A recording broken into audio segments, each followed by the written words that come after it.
Hello students, my name is Preeti. आज हम class 12 physics के लेक्चर नंबर 5 करने जा रहे हैं। ठीक है, ये हमारा चैप्टर नंबर 2 चल रहा है।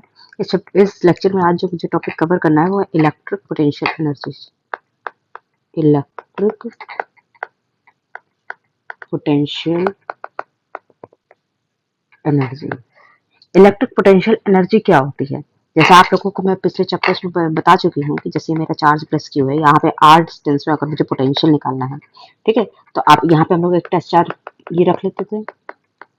ठीक है, फिर ये टेस्ट चार्ज को जब हम इन्फिनिटी से लेकर के आते थे, ठीक है, तो यहाँ वहां इन्फिनिटी पे इसकी फोर्स जीरो होती थी, लेकिन जैसे जैसे चार्ज के पास लाए तब इसे रिपल्सिव फोर्स फील करने लगता था। ठीक है, तो जो हम लोग इलेक्ट्रोस्टैटिक फोर्स के अगेंस्ट जो वर्क डन करते थे, ठीक है, वो पर यूनिट चार्ज ही हमारा पोटेंशियल होता था। तो ये हम लोग पढ़ चुके हैं पिछले चैप्टर्स में। Vp is equal to W infinity to P at point P Q naught. ठीक है, तो यहाँ पे डब्ल्यू मेरा आ गया वी क्यू नॉट। ठीक है, तो जो वर्क डन हम लोग करते हैं वही इसकी पोटेंशियल एनर्जी है। डब्ल्यू यही मेरी potential energy, that is the potential energy. U is equal to Q V में लिखना चाहेंगे, it is the amount of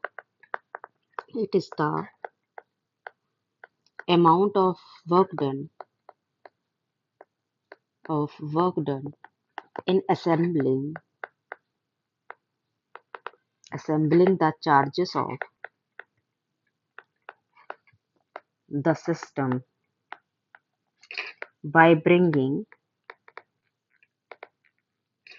them from infinity।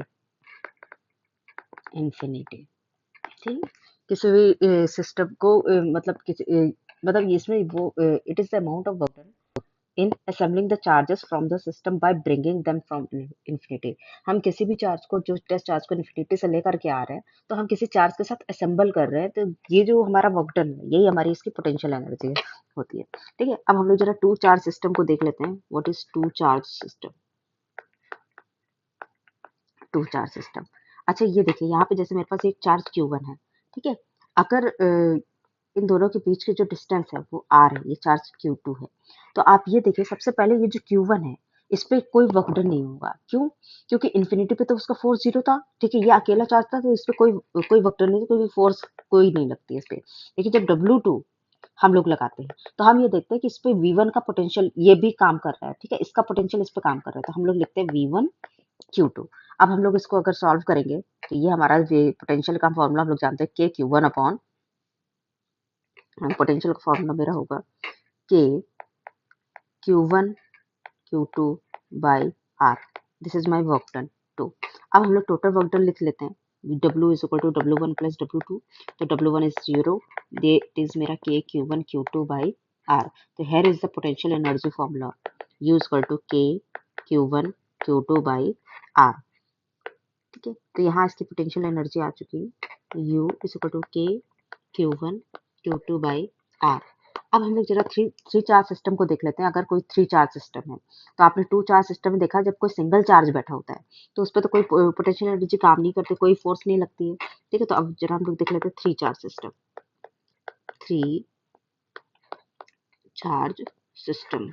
ठीक है, अब सपोज मेरे पास ये चार्ज Q1 है, ठीक है, ये मेरे पास Q2 है, ठीक है, यहाँ पे एक थर्ड चार्ज रखा हुआ Q3। ठीक है, इनके बीच जो डिस्टेंस है R12, R23, R13, ये इनके बीच की डिस्टेंस है। अब ये देखिए, जब ये सिंगल चार्ज था, ठीक है, तो इस पे वर्क डन कितनी थी? ये जीरो थी। लेकिन जब मैंने सेकंड चार्ज को लेकर के आई, तो इस पे इसका पोटेंशियल काम करने लगा, तो ये हो जाएगा मेरा V1 और Q2। और जब मैं इसमें इसको ओपन करूंगी V1 में, तो के Q1 Q2 बाई आर, ये इसका वर्क डन आ गया। अब वर्क डन 3 मुझे लिखना है। वर्क डन 3 मुझे कैसे? एक तो मेरा इसका जो खुद का होगा पोटेंशियल, ठीक है, Q2 पे, और जो पहला उस पे लगाएगा तो V1 plus V2 into Q3, ये तो इसका खुद का पोटेंशियल होगा Q2 वाले पे, और तो पहला इस पे लगाएगा। ठीक है, तो यहाँ पे मेरा हो जाएगा के Q1 Q3 बाई आर। ठीक है, और यहाँ पे जो मेरा हो जाएगा के Q2 by Q3 by are. ये मेरा वर्क डन 3 आ गया। अब हमें जो अगर टोटल वर्क डन लिखना होगा, how we can calculate the total work done? W is equal to W1 plus W2 plus W3। अब इनको सबको हम लोग असेंबल करके लिख लेते हैं। तो what is that? W is equal to 0 plus k Q1 Q2 by are, ये मेरा R13, ये मेरा R23, ये मेरा R12। के Q1 Q2 R12 plus k Q1 Q3 upon R13 plus के Q2 Q3 upon R23। here is the work done। तो अब आप इसको वर्क डन को, ये जो वर्क डन मेरा होता है यही मेरी पोटेंशियल एनर्जी के रूप में स्टोर हो जाती है। ठीक है, तो ये मेरा हो जाएगा के Q1 Q2 by R12 plus k Q1 Q3 by R13 plus के Q2 Q3 बाई R23। ये 3 चार्ज सिस्टम का पोटेंशियल एनर्जी आप लोगों ने निकाल लिया। ऐसे अगर हम लोग 4 चार्ज सिस्टम को देखें, 4 चार्ज सिस्टम में क्या होगा, here is the 4 charge system. इसमें क्या होगा, इसमें आप ये देखें कि जैसे मेरे पास पहला चार्ज है, ठीक है, तो पहले चार्ज पे जैसे मेरे ये चारों जो है चार्ज, इसमें यहाँ पे Q1 Q2 Q3 Q4, ठीक है, ये इसका A B C D, ठीक है, इनके बीच का जो डिस्टेंस है ये मेरा है R12, ये R23, ये R34 R14, ये इनके बीच में डिस्टेंस है। और ये जो मेरा है डिस्टेंस, ये है मेरा होगा R13, ठीक है, यहाँ पे ये जो मेरा डिस्टेंस है R24, ये इसके बीच में डिस्टेंस है। अब ये जो 1 है इस पर फोर्स कौन कौन लगाएगी, तो दूसरा लगाएगा, तीसरा लगाएगा, चौथा लगाएगा। अच्छा, दूसरे पे कौन कौन सा लगाएगा, दूसरे पे एक तो तीसरा लगाएगा, ये जो दूसरा है एक तो तीसरा लगाएगा, तो चौथा लगाएगा, दूसरे पे तीसरा लगाएगा, चौथा लगाएगा। दूसरे पे अगर मैं पहला लगाऊं तो ये दूसरा पहले का हम लोग लिख चुके हैं, इसलिए यहाँ पे नहीं लगेगा। अब थर्ड पे एक फोर्स जो लगेगी वो चौथा फोर्स लगाएगा। अब हम लोग इसकी फोर्स को आराम से लिख सकते हैं। जैसे अगर मुझे वर्क डन लिखना होगा इसका, how we can write the work done, W यही मेरा पोटेंशियल एनर्जी होगी, तो हम लोग इसके वर्क डन को लिखते के Q1 Q2 by R12 plus Q1 Q3 by R13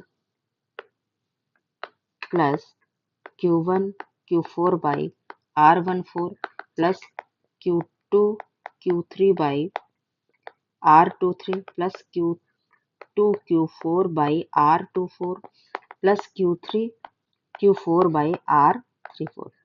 Here is the potential energy of the 4 charge system। इसको आप एक तरीके से और भी लिख सकते हैं, जैसे अगर मुझे देखना है U is equal to W is equal to sigma all pairs, जितने पेयर्स आपको दिख रहे हैं उसमें K Qi Qj upon Rij। You can write the potential energy of the many charge system by this। ठीक है, अब एक जरा हम लोग न्यूमेरिकल देख लेते हैं। सपोज मेरे पास एक ट्रायंगल है, here's the problem। एक मेरे पास ट्रायंगल है, ठीक है, यहाँ पे मेरे फर्स्ट सेकेंड थर्ड, यहाँ पे मेरे चार्ज सेम रखे हुए हैं, इक्विलेटरल ट्रायंगल है तो इनकी साइड्स भी एक है, ए है, ठीक है। Find the U of the energy, find the U of energy. कैसे लिखेंगे, आपको पता है 3 चार्ज सिस्टम में क्या होता है, जितने भी पेयर्स मुझे दिखता है हम उनको लिख लेते हैं, ठीक है। तो how you can write U is equal to W is equal to K Q square by A square plus Q square by A square plus Q square by A square. तो you can write that 3K Q square by A square. तो here is the potential energy of that triangle, ठीक है। अब जो हमारा next problem है, एक square है मेरे पास, ठीक है, मुझे इस स्क्वायर की पोटेंशियल एनर्जी लिखनी है। How you can write the write the potential energy of this square। This is the square, here is minus q plus q plus q, the sides of the square are same, diagonal are root 2a, you can write the diagonal of root 2a। now you can write the, आपको कितने pair देख रहे हैं, 4 charge system हम लोग देख चुके हैं, ठीक है। कैसे होगा, ये मेरा अगर ये मेरा यहाँ पे ये मेरा फर्स्ट सेकेंड थर्ड फोर्थ, इसका हम लोग चार्ज सिस्टम मैंने बना दिया। पहले पे क्या लगाएगा, दूसरा तीसरा चौथा, ठीक है। अब दूसरे पे तीसरा और चौथा, और तीसरे पे चौथा, इस तरह से फोर्स लगाते हैं। अब हम लोग यहाँ की फोर्स को लिख सकते हैं आराम से। How you can write the force, के Q square by A square plus Q square by, हम लोग कैसे लिख सकते हैं, पहले का दूसरा, ठीक है। तो यहाँ पे हम लोग लिखेंगे minus Q square by root 2a minus Q square by A minus Q square by A minus Q square by root 2a plus Q square by A। यहाँ पे हम लोग यहाँ पे चार्ज लिख सकते हैं कि हम लोग चार्ज किस तरह से देखें, ठीक है। प्लस यहाँ पे पहले का जो चार्ज होगा मेरा लिखेंगे Q स्क्वायर, इसका इसके साथ दूसरे के साथ Q स्क्वायर बाई A, ठीक है। फिर इसका तीसरे के साथ minus Q square by root 2a, फिर इसका फोर्थ के साथ Q minus Q square by A।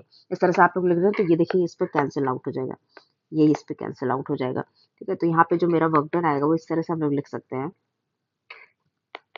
कि Q square √2a minus Q square by √2a। ठीक है, यहाँ पे मेरा क्या आ जाएगा, यहाँ पे हम लोग लिख सकते हैं 2 minus 2k Q square by √2a। अब ये हम लोग इसको यहाँ पे √2 को कैंसिल आउट कर सकते हैं, तो यहाँ पे इसको काट के हम लोग यहाँ पे √2 लिख देंगे। तो यहाँ पे जो मेरी पोटेंशियल एनर्जी आ जाएगी √2k Q square by a, यहाँ पे माइनस का पोटेंशियल एनर्जी आएगी। ठीक है, तो here is the potential energy of that square. तो इसका जो आंसर मेरा है -√2k Q square by a। Hair is the answer of that problem. अब जो हमारा जो नेक्स्ट पॉइंट है, potential energy in an external electric field, ये बहुत इंपॉर्टेंट टॉपिक है। Potential energy in an external electric field, कोई भी एक्सटर्नल इलेक्ट्रिक फील्ड है उसमें अगर मुझे पोटेंशियल एनर्जी निकालनी है, ठीक है, तो हम लोग कैसे निकालेंगे, जैसे मेरे पास सपोज दो चार्जेस गिवन है। ठीक है, ये मेरा चार्ज Q1 है यहाँ पे, ये मेरा चार्ज Q2 है। ठीक है, ये r डिस्टेंस पर रखे हुए हैं। ठीक है, इनके जो एक्सटर्नल पोटेंशियल है वो ये है, ये मेरा एक्सटर्नल पोटेंशियल V2। ठीक है, तो अब इस पे अगर मुझे वर्क डन निकालना पड़ेगा, तो मुझे पता है इसका वर्क डन पहले चार्ज की वजह से 0 नहीं होगा, क्योंकि इस पे एक एक्सटर्नल काम कर रहा है। तो हम लोग कैसे लिख सकते हैं, W1 is equal to V1 dash Q1। ठीक है, ये इसका, क्योंकि इसमें एक्सटर्नल लगा हुआ है इसलिए यहाँ पे 0 नहीं होगा। ठीक है, अब मुझे W2 लिखना होगा, तो सबसे पहले तो इसका V2 डैश Q2 प्लस जो मेरा नेक्स्ट होगा इस पे ये वाला भी पोटेंशियल लगाएगा, तो V1 Q2। ठीक है, now you can write the total work done. ठीक है, टोटल वर्क डन आप लोग कैसे, जैसे V1 मुझे पता है K Q1 बाई R। ठीक है, अब यहाँ पे आप लोग W2 लिख सकते हैं V2 dash Q2 plus K Q1 Q2 by R। तो here is the total work done, W is equal to W1 plus W2। now you can write the from W1 मेरा है V1 dash Q1 plus V2 dash Q2 plus K Q1 Q2 by R। तो ये मेरा work done आ गया, ये इसकी potential energy आ गई। ठीक है, अब हम लोग इसको अगर कंबाइन करके लिखेंगे तो यहाँ पे हम लोग इस तरह से लिख सकते हैं U is equal to V dash Q1 plus V1 dash Q1 V2 dash Q2 plus K Q1 Q2 by R। अब जो मेरा जो नेक्स्ट प्रॉब्लम है वो एक, सपोज 2 चार्जेस मेरे पास रखे हुए हैं। ठीक है, 2 चार्जेस मुझे यहाँ पर उनकी पोटेंशियल एनर्जी निकालनी है मुझे। तो सबसे पहले हम लोग क्वेश्चन नोट डाउन कर लेते हैं। What is the question.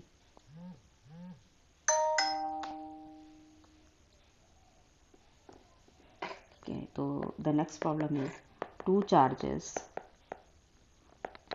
A and B are values 15 microcoulomb and plus 9 microcoulomb are kept 18 centimeter apart.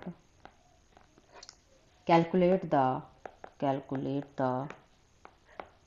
work done when charge B moved towards 3 centimeter, towards 3 centimeters, move 3 centimeter towards A।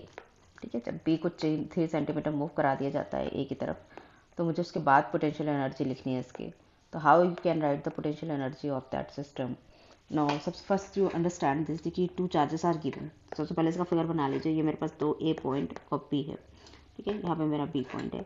इनके बीच की distance आपको given है। ठीक है, ये आपके 18 centimetre है। ठीक है, 18 सेंटीमीटर पे आपके रखे हुए हैं। ठीक है, लेकिन जब इसको जो है मैंने इस पे चार्जेस कितने गिवन है, 15 माइक्रोकुलम 9 माइक्रोकुलम, ये चार्जेस इस पे रखे हुए हैं। जब मैं इसको 3 सेंटीमीटर इधर मूव कर दी तो इसके बाद में इसकी पोजीशन क्या होगी, ये मेरा इसके बीच का डिस्टेंस है 15 सेंटीमीटर, ये मेरा 15 माइक्रोकुलम, ये मेरा 9 माइक्रोकुलम। अब इनकी potential energy we can write that कि जो पहला सिस्टम होगा उसकी पोटेंशियल एनर्जी कितनी आएगी, U1 is equal to K Q1 Q2 by R, ये इसकी पोटेंशियल एनर्जी होगी। ठीक है, 9 into 10 to the power 9 into charge मेरा क्या 15 into 9 into 10 to the power -12 upon 18 into 10 to the power -2। तो 9 1 ज़ा 9, 9 2 ज़ा 18। तो यहाँ पे मेरा हो जाएगा 135/2, 135/2 इंटू दिस इज़ 10⁻11 माइनस 12। तो ये मेरा इधर हो जाएगा, तो ये मेरा हो जाएगा यहाँ पे -1, तो यहाँ पे 135/2। Here's the answer of that problem. U2 is equal to K Q1 Q2/R। यहाँ पे चार्जेस मेरे पास गिवन है। K की वैल्यू होगी 9 × 10⁻9 into Q1 is 15 × 9 15 × 9 into 10⁻−12, 15 × 9 × 10⁻−12। Now the distance is 15 centimeter. So 15 × 10⁻². I can write that 3. ठीक है, तो यहाँ पे मेरा हो जाएगा 3 3 ज़ा 9, 3 5 ज़ा 15, ठीक है, 5 3 ज़ा 15, तो 81, 10⁻−11, 10⁻+11 minus 12, here is the 81/10। तो यहाँ पे जब आप इसको पूरा कैलकुलेट करेंगे तो यहाँ पे इसके जो पोटेंशियल एनर्जी है यहाँ पे कैलकुलेट करने के बाद आएगी, तो इसकी एनर्जी जो आएगी 40 जूल्स आएगी। यहाँ पे जो इसकी एनर्जी है वो 40 जूल आएगी, और यहाँ पे जो इसका सेकेंड वाले की जो एनर्जी है वो यहाँ पे आएगी 48 जूल कैलकुलेट करने के बाद। तो आप लोग यहाँ पे इसको कैलकुलेट कर सकते हैं 48 जूल, यहाँ पे 40 जूल। जब नाउ अब इसका जो है ये मुझसे पूछा क्या गया है इसमें, move toward total charge B value, calculate the work done, charges move towards. तो जब इसकी तरफ मूव कर दिया तो इसका वर्क डन किस तरह से हम लोग निकाल सकते हैं, ठीक है। तो जब आपने इसको कैलकुलेट कर लिया तो इसके बाद इसका जो वर्क डन आया, वर्क डन आपने कैलकुलेट कर लिया, तो इसके बाद इसका जो आंसर आ गया इस तरह से आ गया। अब पोटेंशियल एनर्जी आपने निकाली ली है, ठीक है। पोटेंशियल एनर्जी निकालने के बाद अब आपकी जो वैल्यू आई है वो यहाँ पे आई है 8.1, ठीक है, यहाँ पे आई है 6.75। तो यहाँ पे जो मेरी आई है वैल्यू, यहाँ पे मेरी आई है 6.75 जूल, ठीक है। अब इनका जो है ये मुझे बताना है कि इनके पोटेंशियल एनर्जी वर्क डन कितना है, ठीक है। 8.1 जूल आई है, तो यहाँ पे इसको हम रेस कर देंगे तो इसका जो मेरा वर्क डन आ जाएगा W is equal to U2 minus U1, W is equal to U2 minus U1। तो 8.1 माइनस 6.75, इसको जब कैलकुलेट करेंगे तो यहाँ पे मेरा जो आंसर आएगा 1.35 जूल्स, ठीक है। तो दैट प्रॉब्लम वर्क डन मेरा आया 1.35 जूल्स। तो आज मेरा ये लेक्चर यहीं पे ख़त्म होता है। Thank you.